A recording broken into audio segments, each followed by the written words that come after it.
आज का क्लास हम लोग पिछले क्लास के बाद जो भी पढ़े थे उसको कंटिन्यू करेंगे। हमने फ्रैक्शंस देख लिया था, तो अभी फ्रैक्शंस का एडिशन हम लोग सीखेंगे। उसके बाद फ्रैक्शंस के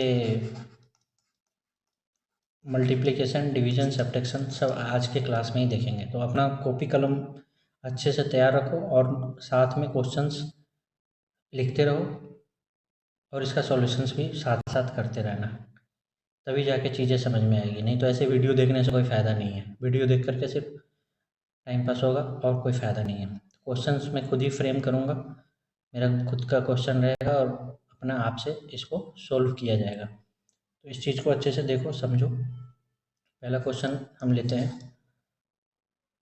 पहले धीरे धीरे इजी इजी क्वेश्चंस करेंगे, जैसे कि 6/7 प्लस 8/3, ठीक है, ऐसा क्वेश्चंस रहेगा। तो हमने क्या सीखा था कि जो डिनोमिनेटर रहेगा उसका एलसीएम लेंगे। तो 7 और 3 का एलसीएम क्या हो जाएगा? दोनों प्राइम नंबर है, ठीक है, तो दोनों का मल्टीप्लिकेशन ही इसका एलसीएम हो जाएगा। 7 3 जा 21, तो 21 हो गया। अभी देखो 7 3 जा कितना हुआ? 21। तो 6 को भी कितना से मल्टीप्लाई किया जाएगा? 3 से। तो 6 3 जा 18, बीच में प्लस का साइन है, प्लस का साइन हम ले लेंगे। फिर अब 3 7 जा 21, 7 से मल्टीप्लाई की, तो यहाँ 8 7 जा क्या हो जाएगा? 7 से मल्टीप्लाई करके 56 हो जाएगा। ये अभी हम एरो बना रहे हैं, बाद में एरो वगैरह बनाने की ज़रूरत नहीं, दोनों को जोड़ दो। तो 56 और 18 कितना हो जाएगा? देखो बीच बीच में हम थोड़ा वैदिक मैथ का भी यूज करेंगे। वैसे तो सिंपल जोड़ सकते हैं, 8 और 6 14 4 मेरा 1 5 6 74, ठीक है, बाई 21, ऐसे भी जोड़ सकते थे। एक और तरीका है जोड़ने का, जैसे 56 और 18 को हम 20 मान लेते हैं, तो कितना हो जाएगा? 56 प्लस 20 76। अब इसको हम 20 माने, दो ज़्यादा मान लिया तो दो कम कर दिए, 76 में से 2 तो 74। ऐसे करके मैथ को सोचना पड़ेगा कि कैसे हम फास्ट एडिशन वगैरह कर सकते हैं। तो ये पहला क्वेश्चन हो गया। अभी दूसरा क्वेश्चन ले लेते हैं,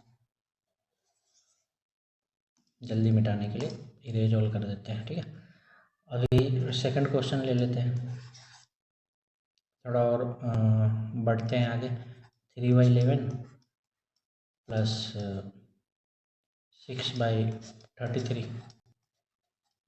अभी क्या है, डिनोमिनेटर का एलसीएम लेंगे, तो 11 और 33 का एलसीएम 11 से डिवाइड हो जाएगा। ये 11 1 जा 11, 11 3 जा 33, तो एलसीएम क्या हो जाएगा? 11 इंटू 3 33, ठीक है। एलसीएम आ गया हमारा 33। अब 11 को हमने कितने से मल्टीप्लाई किया? 3 से। तो वैसे ही इसका जो ऊपर वाला पार्ट है 3 को भी हम कितने से मल्टीप्लाई करेंगे? 3 से मल्टीप्लाई करेंगे। 3 3 जा, देखो सेम चीज़ से मल्टीप्लाई हो रहा है। जिस चीज़ से हम डिनोमिनेटर को मल्टीप्लाई कर रहे हैं उसी चीज़ से न्यूमिनेटर को भी मल्टीप्लाई करेंगे। तो 3 3 जा 9 हो जाएगा। वैसे ही 33 को कितने से मल्टीप्लाई किए? 1 से। तो 6 को भी कितने से मल्टीप्लाई करेंगे? 1 से। तो कितना हो जाएगा? 6। तो 9 6 15, 15/33। 15/33 आ रहा है, देख के नहीं लग रहा कि ये 3 से ये भी कट रहा है और 3 से ये भी कट रहा है? 11 3 जा 33 और 3 5 जा 15, तो आंसर क्या हो जाएगा? 5/11। दो क्वेश्चन हमने किया। अभी थर्ड क्वेश्चन देख लेते हैं।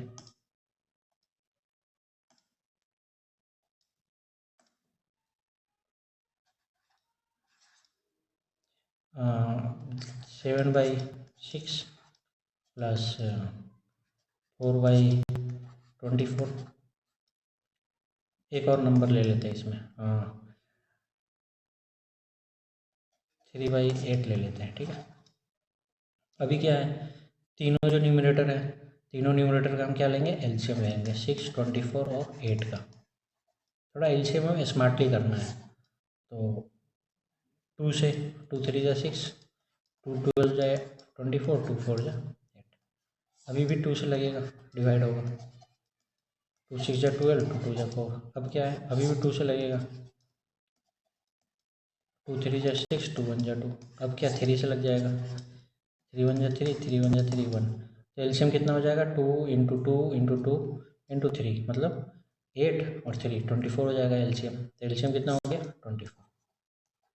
अभी देखो 6 को कितने से मल्टीप्लाई करेंगे तो 24 आएगा 4 से। तो 7 को भी कितने से मल्टीप्लाई करेंगे 6 को कितने से मल्टीप्लाई करेंगे 4 से। तो 7 को भी किसी से मल्टीप्लाई करेंगे 4 से। तो 7 4 जा 28। अभी दूसरा नंबर 4/24।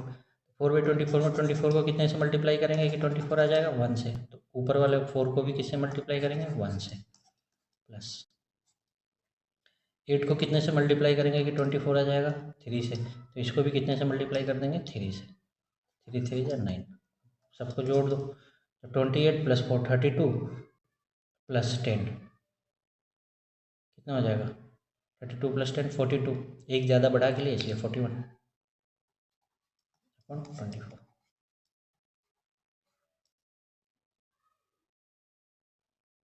ठीक है, ये आंसर आएगा ना 28 और ये 4 और 3 जा 9 41/24। तो तीसरा क्वेश्चन भी कर लिए। फोर्थ क्वेश्चन फटाफट देखते हैं।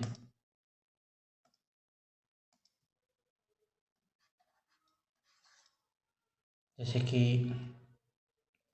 3/5 का मल्टीपल वाला एक कर लेते हैं प्लस 2/15। पीयूष समझ में आ रहा है तुमको? देख पा रही है मतलब कैसे हो रहा है चीज़ें नहीं हो रहा है? करते रहना, ये तुम्हारे ही सिलेबस का पढ़ाया जा रहा है। तो अभी क्या है नीचे में डिनोमिनेटर में 10 15 और 30 है। 10 15 और 30 का एलसीएम लेंगे।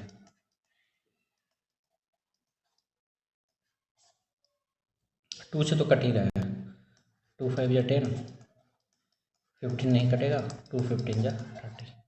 अभी क्या है ये 5 से कट जाएगा 5 1 जा 5 5 3 जा 15 5 3 जा 15। अभी ये 3 से कट जाएगा 1 1 1। ठीक है, तो एलसीएम क्या होगा 2 इंटू 5 5 3 जा 15 2 5 जा 10 10 इंटू 3 30 30 हो गया हमारा एलसीएम। फिर से एक बार बढ़िया से देखते हैं 10 से 30 आने में कितने से मल्टीप्लाई किया हमने 3 से। 3 से 3 को भी किससे मल्टीप्लाई करेंगे 3 से 9। वैसे ही 15 को कितने में से मल्टीप्लाई करेंगे 2 से। तो 2 को भी कितने से मल्टीप्लाई करेंगे 2 से। तो 2 2 जा 4। फिर इस 30 को 30 लाने के लिए कितने से 1 से। तो ऊपर वाले को भी 1 से। ठीक है, तो 9 4 13 3 16 16/30। 2 से काट दो, 2 से काट देगी तो क्या हो जाएगा 8/15। ठीक है, 2 8 जा 16 2 15 जा 30। बहुत ईजी है, 8/15 आ गया। एक और देखते हैं।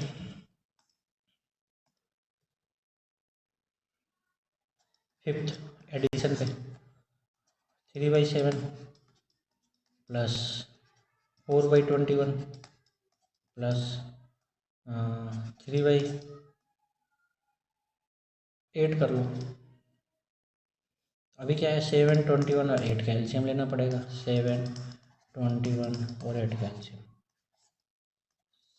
7 से ही कटेगा, इससे तो उम्मीद नहीं लग रहा।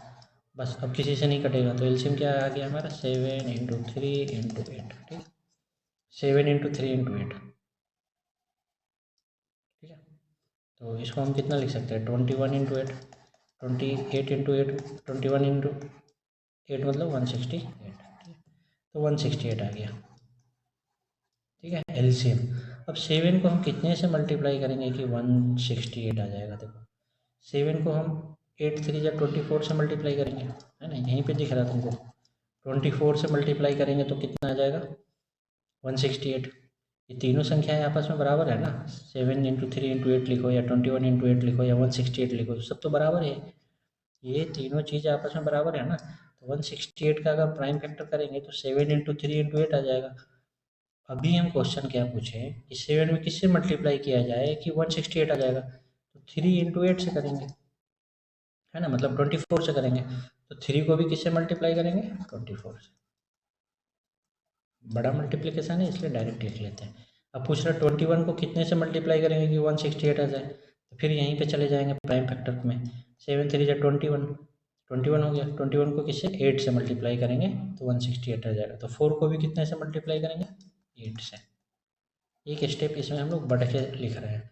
अभी 8 को 168 बनाने के लिए हमें किससे मल्टीप्लाई करना पड़ेगा 21 से, है ना। 8 हम हटा दिए, 8 यहाँ से हम हटा दिए, 21 से ही मल्टीप्लाई करेंगे ना तो 168 आ जाएगा। तो 3 को भी किससे मल्टीप्लाई करेंगे 21 से। हो गया।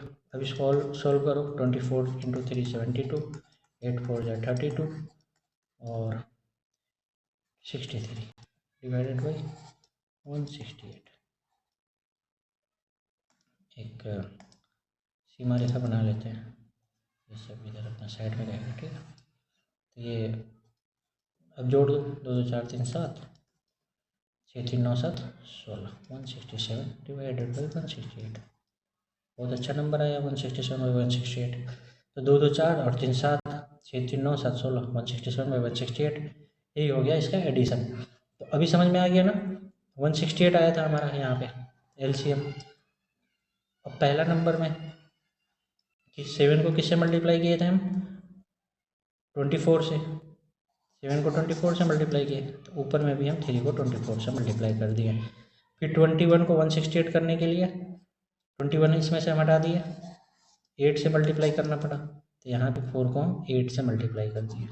वैसे 8 को 168 करने के लिए 21 से मल्टीप्लाई करना पड़ेगा, इसलिए 3 को हम 21 से मल्टीप्लाई कर दिए। फिर सिंपल, ज़्यादा कुछ नहीं था, तीनों को आपस में गुना कर दिए, 8 4 जा 32, 63 सबको जोड़ दिए, ऊपर वाला नीचे वाला को एलसीएम रह गया। तो इस तरीके से हम लोग एडिशन के बारे में सीख गए। एडिशन करने के लिए अच्छे से सीखने के बाद अब हम लोग थोड़ा सब्ट्रैक्शन का देख लेते हैं। जैसे 3/5 माइनस 6/3 रहेगा, ठीक है, ये रहेगा। कुछ नहीं करना है, जैसे पहले कर रहे थे, 5 और 3 का एलसीएम लेंगे, कितना आ जाएगा 15। 5 को कितने से मल्टीप्लाई करेंगे 3 से, 3 को भी कितने से मल्टीप्लाई करेंगे 3 से, 3 को कितने से मल्टीप्लाई करेंगे यहाँ पे 5 से, 15 आने के लिए इस वाले 3 को। तो ऊपर में भी 6 को कितने से मल्टीप्लाई करेंगे 5 से ही करेंगे, क्योंकि जब नीचे वाले को 5 से किए तो ऊपर वाले को भी 5 से करेंगे। अब कितना हो जाएगा 9 माइनस 30 डिवाइडेड बाई 15। अभी देखो 9 माइनस 30 कितना हो जाएगा, दोनों में से बड़ा कौन है, 9 के पहले क्या है प्लस, दोनों में से बड़ा कौन है 30 बड़ा है कि 9 बड़ा है, 30 बड़ा है। 30 के पहले कौन सा साइन है माइनस वाला। तुम्हारे पास 9 रुपया है और 30 रुपीज़ का तुम्हारे ऊपर लोन है। माइनस मतलब क्या होता है लोन, कर्ज, किसी को देना है तुम्हें। तो 9 रुपये है और 30 रुपये का कर्ज चुकाना है, तो तुम्हें और 21 रुपये का कर्ज तो रह ही जाएगा ना, मतलब माइनस साइन तो रह ही जाएगा। अभी 3 से कटेगा, 3 7 जा 21, 3 5 जा 15, तो आंसर क्या आ गया -7/5, ठीक, ये आंसर आ गया। मैथ में एक चीज़ हमेशा ध्यान रखना, जिसको बच्चे लोग कभी ध्यान नहीं देते, साइन। हमेशा देखो कि क्या मेरा कोई साइन छूट तो नहीं गया। अच्छा, किसी संख्या के पहले अगर कोई साइन नहीं है तो उसके पहले प्लस होता है, ठीक। जैसे ये 3/5 ऐसे नहीं है, +3/5 है ये, समझ गए। तो यही +3 यहाँ +3 चला जाएगा, यही +3 मल्टीप्लाई हो गया 9 +9 में आया, फिर +9 -30 मतलब क्या 30 एक संख्या है जिसका वैल्यू माइनस में है, मतलब कि ये लोन में है, नेगेटिव में है, कर्ज में है ये। और जिसके आगे प्लस है वो तुम्हारे पास है, उतना चीज़ें तुम्हारे पास है, प्लस में है। तो जो प्लस में है वो तुम्हारे पास है, जो माइनस में है तुम्हारे पास नहीं है। तो +9 है और 30 तुम्हें देने हैं, तो फिर अगर 9 रुपये तुम दे दोगे और 30 रुपये का उधारी रहेगा तुम्हारे ऊपर, तो बचेगा कितना 21 रुपये का उधारी रह जाएगा। सिंपल है। तो उधारी अब माइनस आ गया, अब यहाँ पे बच्चे क्या करेंगे 7/5 लिख देंगे। 7/5 का उधारी है, तुम यहाँ माइनस साइन गायब कर करके +7/5 लिख दोगे तो बिल्कुल आंसर ही गलत हो जाएगा। इसलिए हमेशा साइन को हमेशा ध्यान में रखना चाहिए। तो ये चीज़ नोट्स मैथ में बना लो कि साइन का हमेशा ध्यान रखना है। दूसरा क्वेश्चन देखते हैं, 6/11 -3/5, ठीक है। तो एलसीएम कितना आ जाएगा 11 5 जा 55, फिर 11 को कितने से मल्टीप्लाई किए 5 से, तो 6 को कितने से मल्टीप्लाई करेंगे 5 से, तो 6 5 जा 30, 5 को कितने से मल्टीप्लाई करेंगे 11 से, तो 3 को भी कितने से मल्टीप्लाई करेंगे? 11 से। तो 11 3 जा 33। अगेन माइनस में आएगा, क्यों? क्योंकि कर्ज ज़्यादा है, 33 रुपये का कर्ज है और तुम्हारे पास 30 रुपये हैं, तो 3 रुपये का कर्ज रह ही गया बटा 55। ये आंसर हो गया। साइन कभी नहीं छोड़ना, ठीक है। तो सब्ट्रैक्शन ऐसा होगा, मतलब एडिशन टाइप ही है, बीच में साइन आ गया, और साइन से खेलना बहुत ज़रूरी है। साइन जो होता है, जो मैथ में बहुत ज़रूरी होता है, कभी भी साइन को इग्नोर नहीं करना चाहिए। एक और मिक्स क्वेश्चन देखते हैं। क्वेश्चन हम लिखते हैं 1/6 प्लस 3/5 माइनस 4/7। काफ़ी बढ़िया बढ़िया एडवांस क्वेश्चन है ये सब, तो ऐसे नहीं बनते हैं। एलसीएम क्या हो जाएगा? एलसीएम मत निकालने लगना, देखना 6 5 7 कुछ भी कॉमन नहीं आ रहा, तो 6 5 30 7 210 है ना, यही इसका एलसीएम आ गया। निकाल के देख लेना, इतना ही आएगा। तो 6 में कितने से मल्टीप्लाई करेंगे कि 210 आ जाएगा? 6 में कितने से मल्टीप्लाई करेंगे कि 210 आ जाएगा? जाहिर सी बात है, 210 आया कैसे? पहले देखो 210 आया कैसे? 6 गुना 5 गुना 7 करके ही 210 आया। अब मेरा सवाल यह है कि 6 में कितने से गुना किया जाए कि 210 आ जाए? 7 5 35 से करेंगे, है ना। तो इसके ऊपर में क्या है 1, तो 1 को भी 35 से ही करेंगे।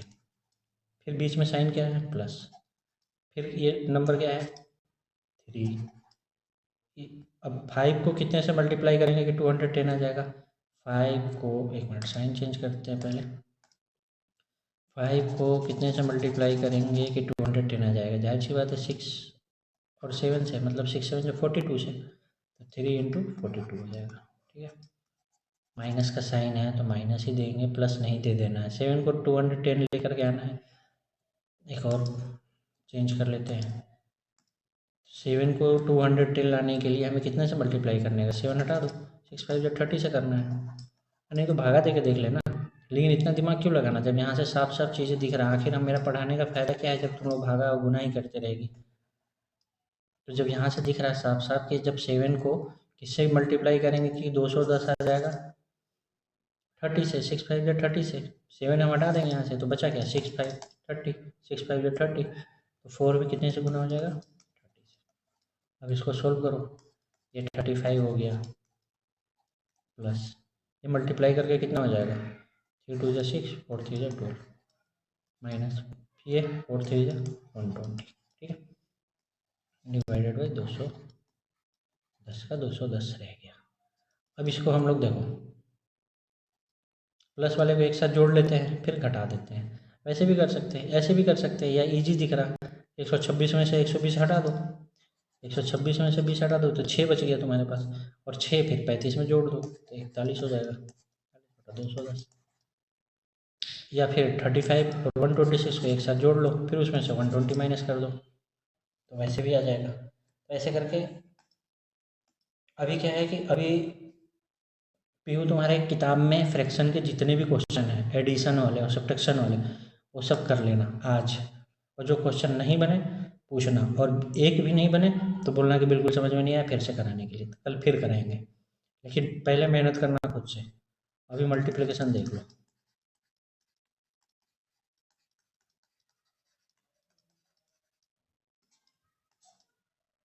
पहला क्वेश्चन 6 इंटू 5, कितना मज़ा आ गया 30 लिखने में, है ना, क्योंकि ये क्या है इंटीजर वैल्यू है, इसलिए हमने आराम से 30 लिख दिया।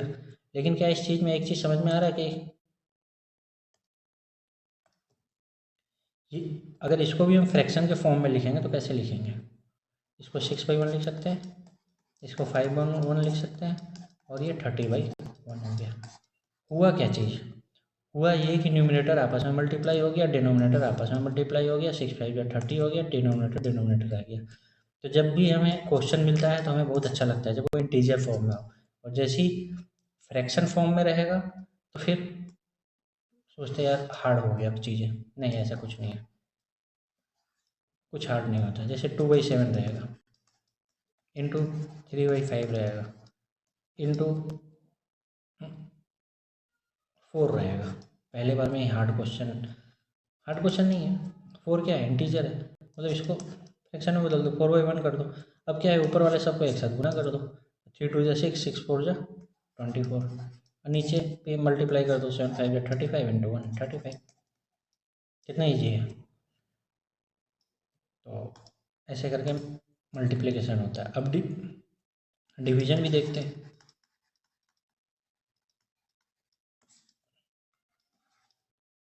3/5 डिवाइडेड बाई 6/11, ठीक है। अगर इंटीजर फॉर्म में डिवाइड करना रहता है, सुनो मेरी बात को अच्छे से, 6 डिवाइडेड बाई 2 रहता है, तो इसको हम क्या लिखते हैं, 6/2 लिखते हैं, है ना। फिर काट देते हैं, 2 3 जा 6, 3 आंसर आ गया। वैसे एक और एग्जांपल लेते हैं, जैसे कि 33 डिवाइडेड बाई 3 रहता है, तो हम क्या लिखते हैं, 33 डिवाइडेड बाई 3, आंसर आ गया 11। मान लो कि 15 डिवाइडेड बाई 35 रहेगा, फिर क्या करेंगे, 15/35 लिखेंगे, फिर 5 से काट देंगे, 5 3 जा 15, 5 7 जा 35, 3/7 आ गया। ध्यान से देखो, ये लास्ट वाला एग्जांपल बहुत ही इंपॉर्टेंट है। इंटीजर को इंटीजर से डिवाइड किया, लेकिन आंसर क्या आया, हमारा फ्रैक्शन में आया। तो ज़रूरी नहीं है कि हम जो डिवाइड इंटीजर को इंटीजर से करें तो हमेशा इंटीजर आएगा, फ्रैक्शन में भी आ सकता है। 1 से 2 को भागा देगी तो क्या आएगा, 1/2 आएगा। तो ऐसे करके चीज़ें होता है। तो अब इस हमारा बात था इस क्वेश्चन पे। ये क्वेश्चन क्या है, 3/5 डिवाइड, ये जो डिवाइड का साइन है ये क्या होगा, मल्टीप्लाई में चेंज हो जाएगा, और जो 6/11 है ये 11/6 हो जाएगा, ठीक है। अब क्या है कि ऊपर ऊपर मल्टीप्लाई हो जाएगा और नीचे नीचे मल्टीप्लाई हो जाएगा, लेकिन मल्टीप्लाई करने के पहले हम एक चीज़ देख लेंगे, क्या ऊपर और नीचे में से कुछ कट रहा है, तो 3 से 6 कट रहा है ना, 3 से 6 कितने बार में कट रहा है, 3 2 जा 6, 2 बार में कट रहा है। अभी ऊपर में क्या बचा, सिर्फ 11, और नीचे में क्या बचा, 10, तो ये हमारा 11/10 आंसर हो गया। और डिवीजन का और एग्जांपल देखते हैं, समझ में नहीं आया होगा बढ़िया से। दूसरा एग्जांपल देखते हैं, 6/25 डिवाइडेड बाई 4/5, ठीक है। ऐसे ये डिवाइड हो गया हमारा, ये डिवाइड करने के लिए बोला जाए तो हम क्या करते हैं, जैसे इंटीजर रहता है, जैसे कि 8/4 रहता है, 8 डिवाइडेड बाई 4, तो हम क्या करते हैं, 8/4 लिख देते हैं। तो ऐसे ही मानो ना कि एक ये नंबर है और एक ये नंबर है, तो हम क्या करेंगे, 6/25 डिवाइड बाई 4/5, है ना। हम तुमको ये बताना चाह रहे हैं कि डिवीजन को मल्टीप्लिकेशन में क्यों चेंज करते हैं, कोई तो कारण होगा, ऐसे तो नहीं कर दिए। ये थोड़ा बीच वाला बहुत बड़ा हो गया, इसको थोड़ा छोटा कर लेते हैं। अभी क्या है, अभी ऊपर वाला जैसे था ये एक नंबर है, हम क्या बोले यहाँ पे, एक ये नंबर है, एक ये नंबर है। ऊपर वाला नंबर से ऊपर वाला नंबर को नीचे वाला नंबर से भाग दे दिए, बीच में ये भाग का निशान आ गया, ठीक है। तो ऊपर वाला नंबर ऊपर वाला रह गया। अब ये जो भाग का निशान है, ठीक है, ये भाग का निशान है, भाग के नीचे 4/5 है, तो इसको हम मल्टीप्लाई, इस भाग को, भाग का जो निशान है, डिवाइड का जो निशान है ये बीच में, इसको हम गुना का फॉर्म में लिख करके 5 को ऊपर ले जाते हैं, 4/5 है तो 5/4 कर देंगे। यही चीज़ आ गया, यही चीज़ हम बोले थे, है ना। तो ये कितना हो गया, 5 से तो कट ही रहा, 5 5 जा 25, अभी 2 से भी कट रहा, 2 से ये दोनों कट रहा, 3 2 जा 6, 2 2 जा 4, तो ऊपर में कितना बच गया, 3, और नीचे में 10, 3/10 आंसर हो गया। समझ में आ रहा है कि नहीं आ रहा, ये धीरे धीरे प्रैक्टिस करते करते करते आराम से आ जाएगा, कोई दिक्कत नहीं है, इतना हड़बड़ाने का ज़रूरत नहीं है। अभी एक मिक्स क्वेश्चन कर लेते हैं बढ़िया सा।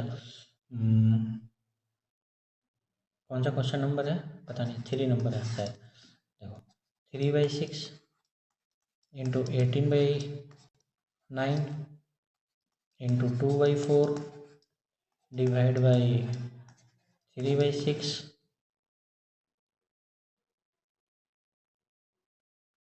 और इंटू 2/5 ऐसे कर लेते हैं, इतना बड़ा नंबर कर लेते हैं।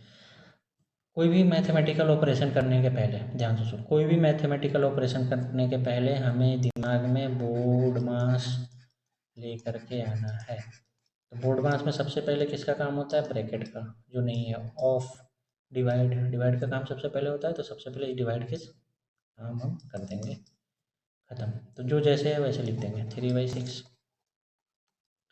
18/9, 2/4। डिवाइड का साइन को मल्टीप्लाई में चेंज करने के लिए क्या करना होता है? डिवाइड किससे करना है हमें? 3/6 से। 3/6 से डिवाइड करना है ना, तो इसको चेंज कर देंगे 6/3 से। समझ में आया कि नहीं समझ में आया? हमें डिवाइड करना था 3/6 से, तो हमने इसको मल्टीप्लाई कर दिया 6/3 से। कोई दिक्कत? डिवाइड को मल्टीप्लाई में चेंज करने के लिए संख्या आपस में उलट जाता है, बस। यहीं पे ख़त्म नहीं हुआ, 2/5 अभी बचा हुआ है, 2/5। अब क्या है, ऊपर नीचे काटा पीटी करेंगे। काटा पीटी कैसे होता है? ऊपर और नीचे हमेशा। तो पहले देखते हैं डायरेक्ट डायरेक्ट जो कट रहा है, इसको अब थोड़ा अच्छा से लिख लेते हैं, बीच वाले को 6/3 को। अच्छा नहीं दिख रहा।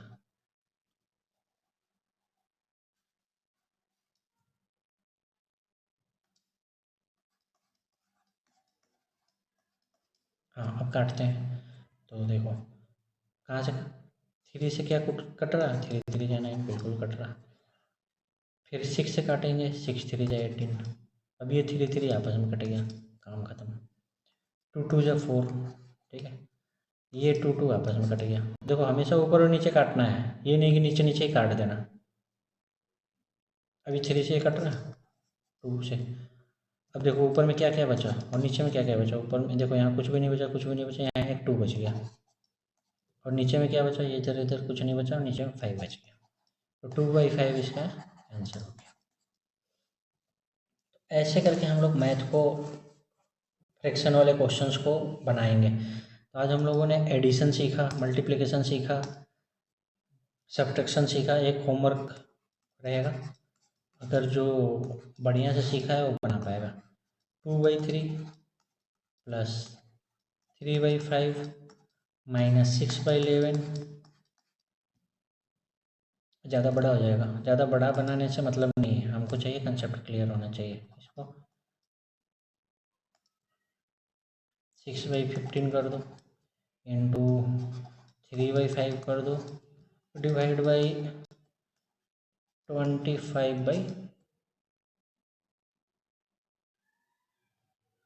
इसको नहीं लिखते हैं, इसको हम लिख लेते हैं 24/, चलो इसको 50 कर लेते हैं तो मज़ा आएगा। प्लस और लिख लेते हैं 1/10। चलो इस क्वेश्चन को बनाना, और एक और क्वेश्चन लिख लो, इसको भी सोल्व करना। 1/6 इंटू 3/8 इंटू 24/15 कर लो, डिवाइड बाई 50/6 कर लो, प्लस 3/5 माइनस 4/15। ये दोनों क्वेश्चन सोल्व करना, ठीक है।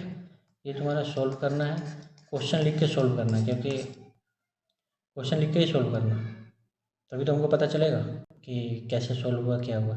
अगर ये दोनों सोल्व हो जाता है तुम दोनों बच्चों से, तो समझ लिया जाएगा तुम दोनों बच्चों का बहुत अच्छे से कंप्लीट हो गया है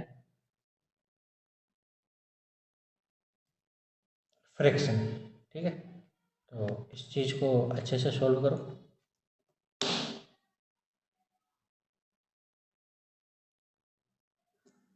मिलते हैं अगले क्लास में, कोई डाउट हो तो पूछ लेना, और नोट्स ज़रूर बनाना। जितने क्वेश्चन मैंने बनाए हैं सारे क्वेश्चंस को अपने कॉपी पे बनाते रहना। ऐसे नहीं मैं टाइम यहाँ पे आधा आधा घंटा बैठ के बर्बाद कर रहे हैं, ठीक है। तो इसलिए बर्बाद किया जा रहा है इस समय को, ताकि तुम लोग इस समय में अपना अच्छे से पढ़ाई कर सको और चीज़ों को सीख सको। यहाँ तक अगर चीज़ें सीख गई तो समझो मैथ 50% कंप्लीट हो गया। मैथ में इतना ही नहीं आता लोगों को, यही सब नहीं आता जिसकी वजह से वो उनको कुछ नहीं आता है। उनको बेसिक ही नहीं पता है तो क्या बनाएंगे आगे, है कि नहीं? यही है, क्वेश्चंस जो भी बताए जा रहे हैं उसको कॉपी पे लिखो, करो, डाउट है फिर पूछो, फिर डाउट है फिर पूछो। बार बार बताया जाएगा, डेली बताया जाएगा, महीने दिन तक बताएंगे, कभी ना कभी दिमाग में घुस जाएगा। तो मेहनत करो, अच्छे से मेहनत करो। चलो ठीक है, ओके बाय।